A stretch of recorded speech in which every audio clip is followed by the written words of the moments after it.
സീസാറ്റിനെ പലർക്കും പേടിയാണ്. അപ്പോൾ സീസാറ്റിനെ എന്തുകൊണ്ടാണ് പേടി വരുന്നതെന്ന് വെച്ചാൽ നമ്മളതിനെ അപ്രോച്ച് ചെയ്യുന്ന രീതിയിലുള്ള വ്യത്യാസം കൊണ്ടാണ്. അപ്പോൾ നമുക്ക് ഈ ഒരു ഉദാഹരണം ഒരു ക്വസ്റ്റ്യൻ എടുത്തുകൊണ്ട് 2023 സീസാറ്റിൽ ചോദിച്ച ഒരു ക്വസ്റ്റ്യൻ എടുത്തുകൊണ്ട് മനസ്സിലാക്കാം. അപ്പോൾ ഇവിടെ ചോദ്യം നോക്കിക്കഴിഞ്ഞാൽ A 3 digit number ABC on multiplication with D gives 37DD where A, B, C and D are different non-zero digits. What is the value of A plus B plus C എന്നുള്ളതാണ്.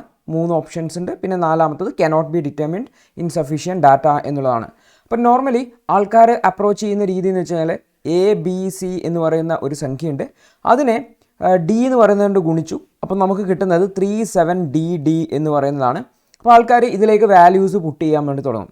കാരണം നമ്മളിത് സാധാരണ ഗുണിക്കുന്ന സമയത്ത് ആൾക്കാർ ഗുണിക്കുന്നത് എങ്ങനെയാണ്? ABC ഗുണിക്കണം D എന്ന് പറയുമ്പോൾ C ഇൻറ്റു D ഇവിടെ വരും, പിന്നെ എന്നിട്ട് എന്തെങ്കിലും ബാക്കിയുണ്ടെങ്കിൽ ഇങ്ങോട്ട് എടുത്തു. അങ്ങനെയൊക്കെയാണ് നമ്മൾ ഫണ്ടമെൻ്റലായിട്ട് ഗുണനം പഠിക്കുന്നതായിട്ടുള്ളത്. അപ്പോൾ ഈ ഒരു രീതിയിൽ അപ്രോച്ച് ചെയ്ത് കഴിഞ്ഞാൽ ഈ ചോദ്യത്തെ കണ്ടുപിടിക്കുക അത്ര എളുപ്പമല്ല, ബുദ്ധിമുട്ടാണ്. അപ്പോൾ എങ്ങനെയാണ് ഒരു ചോദ്യത്തെ അപ്രോച്ച് ചെയ്യേണ്ടത് എന്നുള്ളതിനനുസരിച്ചിരിക്കും നമുക്ക് എത്ര വേഗത്തിൽ ആൻസർ കിട്ടുന്നു എന്നുള്ളത്. നമ്മൾ ആദ്യം ഈ ചോദ്യത്തെ അപ്രോച്ച് ചെയ്യുന്നതിന് മുന്നേ നമ്മൾ മനസ്സിലാക്കേണ്ട ഒരു കാര്യം എന്ന് വെച്ചാൽ 5433 എന്ന് പറയുന്ന ഒരു നമ്പർ ഉണ്ടെങ്കിൽ ഇതിനെ നമുക്ക് എഴുതാൻ വേണ്ടി പറ്റും 5 ഗുണിക്കണം 1000 പ്ലസ് 4 ഗുണിക്കണം 100 പ്ലസ് 3 ഗുണിക്കണം 10 പ്ലസ് 3 അല്ലേ. 5 ഗുണിക്കണം 1000 എത്രയാ? 5000 ആണ്. 4 ഗുണിക്കണം 100 എത്രയാ? 400 ആണ്. 3 ഗുണിക്കണം 10 എത്രയാ? 30 ആണ്. പ്ലസ് 3 5433 എന്ന് കിട്ടും. അപ്പോൾ ഇത്തരത്തിൽ നമുക്ക് സംഖ്യകളെ റെപ്രസെൻറ്റ് ചെയ്യാൻ വേണ്ടി പറ്റും. അപ്പോൾ ഈ ഒരു ഫണ്ടമെൻ്റലായിട്ടുള്ള ഈ വളരെ അടിസ്ഥാനപരമായിട്ടുള്ള ഈ ഒരു ആശയമാണ് നമ്മൾ ആക്ച്വലി ഈ ചോദ്യം സോൾവ് ചെയ്യാൻ വേണ്ടി ഉപയോഗിക്കേണ്ടതായിട്ടുള്ളത്. അപ്പോൾ നമുക്ക് ഈ ഒരു ചോദ്യം ഇനി സോൾവ് ചെയ്യാം. അപ്പോൾ ഇനി സോൾവ് ചെയ്യുമ്പോൾ നമ്മൾ ഇതേപോലെയാണ് ABC എന്ന് പറഞ്ഞൊരു സംഖ്യയുണ്ട്, അതിനെ D കൊണ്ട് ഗുണിക്കുന്ന സമയത്ത് നമുക്ക് 37DD എന്ന് പറയുന്ന സംഖ്യ കിട്ടി എന്നാണ് പറയുന്നത്. അപ്പോൾ ഞാൻ ഈ റൈറ്റ് സൈഡിൽ 37DDനെ എനിക്ക് പല തരത്തിൽ സ്പ്ലിറ്റ് ചെയ്ത് എഴുതാൻ വേണ്ടിയിട്ടും, അതായത് 3 ഗുണിക്കണം 1000 എന്ന് എഴുതാം, പ്ലസ് 7 ഗുണിക്കണം 100 എന്ന് എഴുതാം, D ഗുണിക്കണം 10 എന്ന് എഴുതാം, പ്ലസ് D എന്നുള്ള രീതിയിൽ എഴുതാൻ വേണ്ടി പറ്റും അല്ലേ. അപ്പോൾ 3000 ഇത് വരും, ഇത് 700 വരും, ഇത് 10D വരും, പ്ലസ് D വരും. അപ്പോൾ സ്വാഭാവികമായിട്ടും നമുക്ക് എന്ത് കിട്ടും? 37DD എന്നുള്ളത് കിട്ടും. അപ്പോൾ ഇതിന് ഞാൻ കുറച്ച് എളുപ്പത്തിന് വേണ്ടിയിട്ട് ഞാൻ ഈ 3 രണ്ടിനെയും കമ്പൈൻ ചെയ്യുകയാണ്. അപ്പം ഞാനിവിടെ 3700 okay 3700 plus 10D plus D എന്ന് മാത്രം ഇവിടെയാണ്. ഈ ഭാഗത്ത് എനിക്ക് ആ ഫിക്സഡ് ആയിട്ട് അറിയുന്നതുകൊണ്ട് ഞാൻ ഇതിനെ കമ്പൈൻ ചെയ്ത് എഴുതുവാണ്. അപ്പോൾ ഇപ്പോൾ ആയിക്കഴിഞ്ഞാൽ എൻ്റെ ഇക്വേഷൻ കുറച്ചുകൂടി ഒരു വ്യക്തമായിട്ടുള്ള രീതിയാണ് അല്ലേ.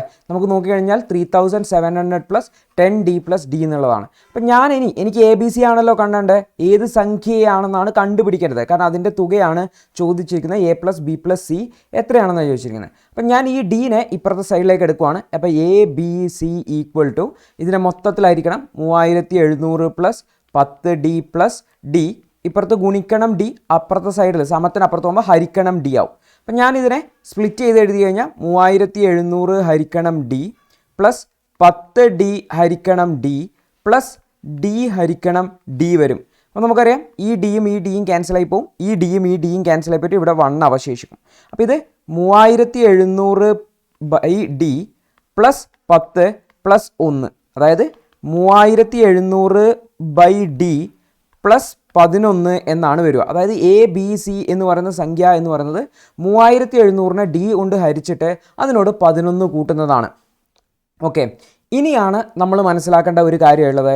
അപ്പോൾ ABC എന്ന് പറയുന്നത് ഒരു ഫ്രാക്ഷൻ അല്ലല്ലോ, അതായത് 123.2 അങ്ങനെയുള്ള ഫ്രാക്ഷൻസ് ഒന്നുമല്ല. അപ്പോൾ പൂർണ്ണമായിട്ടും ഉള്ളൊരു സംഖ്യയാണ്, 1 2 3 പോലുള്ളൊരു സംഖ്യയാണ്. അപ്പോൾ സ്വാഭാവികമായിട്ടും 3700നെ D കൊണ്ട് നമുക്ക് പൂർണ്ണമായിട്ടും ഹരിക്കാൻ പറ്റണം, കാരണം പ്ലസ് 11 കൂട്ടുകയും വേണം. അപ്പോൾ നമുക്ക് നോക്കാം D കൊണ്ട് പൂർണ്ണമായിട്ടും ഹരിക്കാൻ പറ്റുമോ 3700 അപ്പോൾ D എന്ന് പറയുന്നത് ഒരു നമ്പറാണ്, നോൺ സീറോ ഡിജിറ്റ് ആണെന്ന് പറഞ്ഞിട്ടുണ്ട്. അപ്പോൾ ഏതൊക്കെയാണ് പോസിബിലിറ്റി? 1 2 3 4 5 6 7 8 9 ഇത്രയും പോസിബിലിറ്റീസ് Dനുണ്ട്. അപ്പോൾ നമുക്ക് നോക്കിക്കഴിഞ്ഞാൽ ABC എന്ന് പറയുന്ന 3 അക്ക സംഖ്യയാണ്. 1 പറ്റുമോ? 1 പറ്റിക്കഴിഞ്ഞാൽ ഇത് 3700 ഹരിക്കണം 1 എന്ന് വരും. അപ്പോൾ 3700 പ്ലസ് 11 3711 എന്ന് വരും. പക്ഷേ ABC എന്ന് പറഞ്ഞ ഒരു 3 അക്ക സംഖ്യയാണ്, അപ്പോൾ 1 പറ്റൂല. 2 നോക്കിക്കഴിഞ്ഞാലോ, 2 എന്ന് പറഞ്ഞാൽ 3700ൻ്റെ പകുതിയായിട്ട് വരും. 3700-ൻ്റെ പകുതി എന്ന് പറഞ്ഞാലും അതൊരു 4 അക്ക സംഖ്യയാണ്. 1500 മേലുള്ളൊരു സംഖ്യയാണ് വരിക. 3700 ഹരിക്കണം 12 1850 എന്ന് പറയുന്ന സംഖ്യയാണ് വരിക. അപ്പോൾ 1850 + 11 1861 അത് 4 അക്ക സംഖ്യയാണ്. അപ്പോൾ ഇതും പറ്റത്തില്ല. ഓക്കെ, അപ്പോൾ 3 കൊണ്ട് ഹരിക്കുന്ന സമയത്തും നമുക്കൊരു 4 അക്ക സംഖ്യ തന്നെ കിട്ടുക. കാരണം 3000-ന് മേലെയാണ്, 4 അക്ക സംഖ്യ തന്നെയാണ് കിട്ടുക. അപ്പോൾ 3 കൊണ്ട് പൂർണ്ണമായിട്ട് ഹരിക്കാൻ പറ്റില്ല. അപ്പോൾ 3 നമുക്ക് പറ്റത്തില്ല. അപ്പോൾ ഇനി നമ്മളുടെ ഓപ്ഷൻ എന്ന് വെച്ചാൽ 4 5 6 7 8 9 എന്ന് പറഞ്ഞതിലേക്കാണ്. അപ്പോൾ ഇതിലേതിനെ കൊണ്ട് നമുക്ക് 3700-നെ പൂർണ്ണമായിട്ടും ഹരിക്കാൻ പറ്റും നോക്കുക. അതാണ് ഡിയുടെ വാല്യൂ. കാരണം ഡി എന്ന സംഖ്യനെ കൊണ്ട് 3700-നെ നമുക്ക് പൂർണ്ണമായിട്ടും ഹരിക്കാൻ പറ്റേണ്ടതായിട്ടുണ്ട്. അപ്പോൾ നമുക്ക് നോക്കിക്കഴിഞ്ഞാൽ 4-നെ കൊണ്ട് നോക്കിക്കഴിഞ്ഞാൽ 3700-നെ 4 കൊണ്ട് ഹരിക്കാൻ പറ്റുമോ എന്ന് നോക്കിക്കഴിഞ്ഞാൽ നമുക്ക് പറ്റും എന്ന് കാണാൻ വേണ്ടി വരും. അപ്പോൾ 4 ഒരു പോസിബിലിറ്റിയാണ്. സ്വാഭാവികമായിട്ടും അവസാനം 0-ൽ അവസാനിക്കുന്നതുകൊണ്ട് 5 ഒരു പോസിബിലിറ്റിയാണ്. 6-നെ കൊണ്ട് ഹരിക്കാൻ പറ്റുമോ എന്ന് വെച്ചാൽ 6-നെ കൊണ്ട് ഹരിക്കാൻ പറ്റൂല. അത് ഹരിച്ച് നോക്കി കഴിഞ്ഞാൽ നമുക്ക് മനസ്സിലാവും. ജസ്റ്റ് നമ്പർ നോക്കിയാൽ തന്നെ മനസ്സിലാവും. കാരണം 6 6 36 പിന്നെ 10-ൽ 6 ഒരു പ്രാവശ്യം പോവും. ബാക്കി 10 ആണ്. 10-ൽ 6 എത്രയിലേ പോവുള്ളൂ? പൂർണ്ണമായിട്ടും പോവില്ല. 7 പോവോ? 7ഉം പോകത്തില്ല. 8 പോവോ? 8ഉം പോകത്തില്ല. 9 പോവോ? പോകത്തില്ല. അപ്പോൾ എന്ന് വെച്ചാൽ ഡിയുടെ വാല്യൂ എന്ന് പറഞ്ഞാൽ 4 5 ആണ് എന്നുള്ളത് നമുക്ക് ഉറപ്പിക്കാൻ വേണ്ടി പറ്റും. അപ്പോൾ നമുക്കിപ്പോൾ മനസ്സിലായി ഡി ഒന്നുകിൽ 4 ആണ് അല്ലെങ്കിൽ 5 ആണ് എന്നുള്ളത് നമുക്ക് വളരെ വ്യക്തമായിട്ട് മനസ്സിലായിട്ടുണ്ട്. അപ്പം ഞാൻ വീണ്ടും എന്താ ചെയ്യാണ്, ഈ തുടക്കത്തിലുള്ള ഭാഗം ഞാനൊന്ന് മായ്ച്ച് കളയാണ്. ഓക്കെ, അപ്പോൾ തുടക്കത്തിലെ ഭാഗം മായ്ച്ച് കളഞ്ഞിട്ട് നമുക്ക് എന്ത് ചെയ്യാൻ വേണ്ടി പറ്റും? ഡിയുടെ വാല്യൂ ABC-യുടെ വാല്യൂ കണ്ടുപിടിക്കാം. നമുക്ക് ആദ്യം ഡി എന്നുള്ളത് നമുക്ക് 4 എടുത്ത് നോക്കാം. 4 എടുത്തു കഴിഞ്ഞാൽ 3700 ഹരിക്കണം 4 + 11 ABC എന്ന് പറയുന്നത്. അപ്പോൾ ഇവിടെ 9 പ്രാവശ്യം പോവും. 37-ൽ 10-ൽ 2 പ്രാവശ്യം പോവും. പിന്നെയുള്ളത് 5 ആണ്. അതായത് 3700 ഹരിക്കണം 4 പറയുന്നത്. 9 പ്രാവശ്യം പോവും. 9 4 36 ആണ്. ഇവിടെ 10 പോവും. 10-ൽ 4 2 പ്രാവശ്യം പോവും. അപ്പോൾ 8 ആണ്. ബാക്കി 2 ആണ്. 20-ൽ 4 5 പ്രാവശ്യം പോവും. അപ്പോൾ 925 + 11 എന്നുള്ളതാണ് ABC എന്നുള്ള ഒരു വാല്യൂ വരുന്നത്. അപ്പോൾ ഇത് എത്ര വരിക? 936 ആണ് വരിക അല്ലേ? 936 ആണ് വരിക. അതാണ് ABC എന്ന് പറയുന്നതായിട്ടുള്ളത്. ഇനി D = 5 കൂടെ നമുക്ക് എടുത്ത് നോക്കാൻ പറ്റുമല്ലോ. അങ്ങനെ 2 പോസിബിലിറ്റി നമ്മൾ കണ്ടിട്ടുണ്ടായിരുന്നു. നമുക്ക് ആദ്യം അടുത്തത് D = 5 എടുത്ത് നോക്കാം. ഓക്കെ, D = 5 എടുത്തു കഴിഞ്ഞാൽ D = 5 എന്ന് എടുത്തു കഴിഞ്ഞാൽ 3700 ഹരിക്കണം 5 ആണ്. 7 5 35 ആണ്. അപ്പോൾ 7 ആണ് വരിക. 7 5 35 5 ബാക്കി 2. 20-ൽ 5 എത്ര പ്രാവശ്യം പോവുക?